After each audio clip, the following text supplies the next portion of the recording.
السلام عليكم ورحمة الله وبركاته، ازيكم عاملين ايه؟ يا رب تكونوا بصحة وبخير.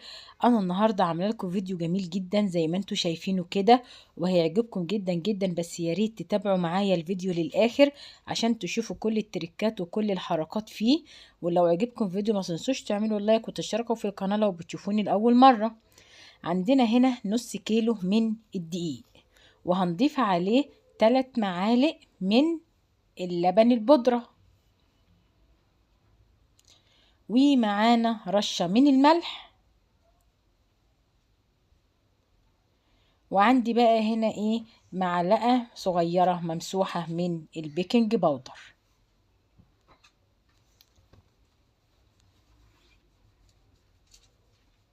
ونقوم مقلبين كل المواد كده مع بعضها. دي المواد يعني ايه اللي هي مش سايلة معانا، اللي هي المواد الجافة، نقلبوها كده مع بعضها ونحطها كده على جنب. ونجيب بقى بولة كده ونحط فيها كوباية الا ربع من الزبدة او السمنة. وطبعا انا فضلت في الوصفة دي الزبدة.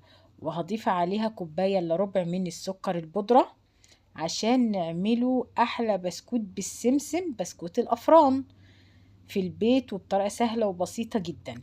هنجيب مضرب البيض عشان بقى ايه نخلط بقى السمنة او الزبدة مع السكر البودرة. بس الاول كده ايه نحاول ايه نكسره في السمنة كده، عشان هي يعني الزبدة بتاعتنا لسه يعني ايه مش لينة قوي. احنا بنلينوها قبل ما نشغله المضرب البيض كده. وبعد كده نشغله مضرب البيض لحد ما تمتزج وتبقى كريمي بالشكل اللي انتوا شايفينه ده. هنروح نجيبه ايه بقى، ربع كوباية من الزيت، ربع كوباية بس من زيت الذرة اللي موجود عندكم اهو. نضربوها برضو، هتحس ان هي عملت بقى كريمة معانا كده، وعملت فوم وعلت زي ما انتوا شايفين كده. هنضيف اضافة بيضة واحدة، ومع البيضة بقى لازم هنحط الفانيليا بتاعتنا. هنحط هنا يعني ايه ظرفين او كيسين من الفانيليا الصغيرة اللي هو انتوا شايفينه قدامكم دوت. وابدا بقى ايه اخلط بقى كده البيض مع الفانيليا مع كل المقادير اللي احنا حطيناها كده مع بعضها لغايه ما بقى قدامنا بالشكل ده. هقوم بقى جايبه ايه، جايبه بقى الدقيق بتاعنا اللي انا عاملاه من الاول وضايفه عليه اللبن البودره والبودر ورشه الملح. حطاهم كده على بعض، كله على بعضه كده. واقوم بقى ايه عجنهم عجنه يا دوبك، بس الم العجينه عشان البسكوت ده مش عايز يعني عجن كتير. يا دوبك بس العجينه تلم معاكي وتبقى تمام كده، يا دوبك يعني كده زي ما انتوا شايفين كده، مش هنعجن كتير عشان يطلع معانا احلى بسكوتايه مقرمشه. بجد بسكوت هيعجبكم جدا وسهل وبسيط، وهيديكوا كميه رهيبه جدا. وهي العجينه معانا اتلمت اهيت، وتحس ان هي لينه. وعشان نعرف ان العجينة ناجحة ولا مش ناجحة نكوروها كده بايدينا، ولو لقيتيها سهلة ومعاكي وتبططيها كده بسهولة، يبقى هو كده العجينة بتاعتنا بقت مظبوطة وتمام التمام. هنوسعه بقى مكان عشان نعمل ايه التشكيلة بتاعتنا ونقطع البسكوت بتاعنا. احنا طبعا عندنا الرخامة بتاعتنا هنا. طبعا الرخامة انت غسلاها ومنضفاها كويس جدا. اهم حاجه تبقي الرخامه بتاعتك نظيفه جدا زي ما قلت لكم.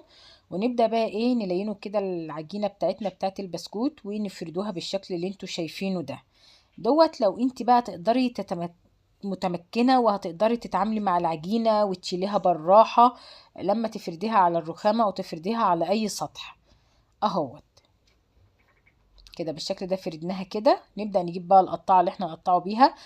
اي قطعة مدورة بقى، مستطيلة، مربعة، وردة، نجمة، اي حاجة بيضاوية، الشكل اللي انتوا حابينه والقطعة اللي موجودة عندكم. اي قطعة. ما عندكوش قطعة ممكن بغطاء ازازة تقطعوا بيها. وطبعا نشيل بقى ايه العجين الزيادة اللي حوالين القطعة كده اهوت اهو. ديت لو انت متمكنة كده. وعندنا بقى هنا سمسم محمص، نبدأ نحطوها كده في السمسم المحمص ونرصوها في الصينية. طب لو انت بقى مش متمكنة ومش هتعرفي تشيلي البسكوتاية من على الرخامة مباشرة وعايزة حاجة تساعدك، هنجيبوا قطعة من ورق الزبدة كده وحبة يعني او قطعة من العجينة كده، وهنفردوها برضو بنفس الطريقة اللي احنا فردناها على الرخامة بتاعتنا اهو. تفرديها فردة بحيث ما تفرديها تكون كلها سوي واحد، ما تكونش في واحدة عالية واحدة واطية واحدة من جنب عالية، لا انا فضلت ديت احسن ما كنت تعمليها على ايديكي. كانت يعني على ايديك هتاخد وقت، وطبعا هيبقى فيه كبير وصغير، فيه تخين وفيه رفيع. فانا فضلت يعني اللي انتوا مثلا تعملوها كده بالشكل دوت، وهيعمل معاكم الكمية بسرعة جدا جدا اهو.